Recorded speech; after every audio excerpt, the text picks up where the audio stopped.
Glasino company, spanning 33 acres and staffed by over 110 professionals.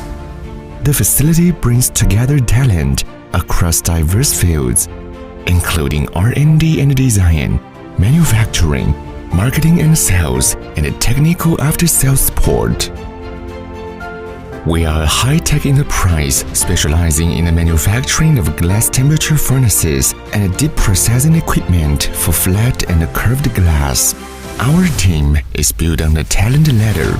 Skilled technicians, electrical engineers, mechanical designers, sales experts, and after-sales specialists. Every link of the chain is forged with expertise and craftsmanship.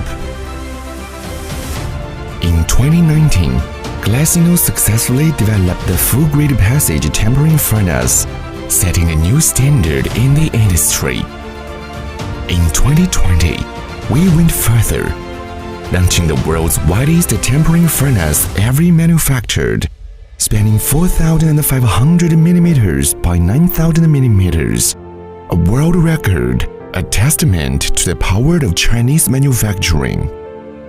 Glasino Machinery specializes in R&D and manufacturing of glass deep processing equipment, covering forced convection type flat glass tempering furnace and a flat bend glass tempering furnace, high borosilicate high-end fireproof glass tempering furnace, high-stress fireproof glass tempering furnace, double curvature glass tempering furnace, continuous glass tempering furnace,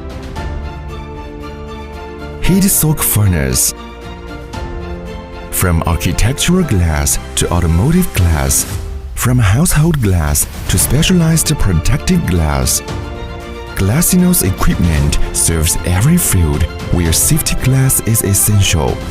Glasino Machinery products have earned the EU CE certification, meeting the highest international quality standards. We live by our core values: pursuit of excellence, technological innovation, honest integrity, and mutually beneficial cooperation. Quality is our foundation, innovation is our engine, service is our promise. Today, Glasino's equipment serves clients across the globe. We believe every breakthrough in technology is a commitment to human safety. Every furnace that leaves our factory carries the legacy of craftsmanship. Glasino Company, tempering the world, manufacturing the future.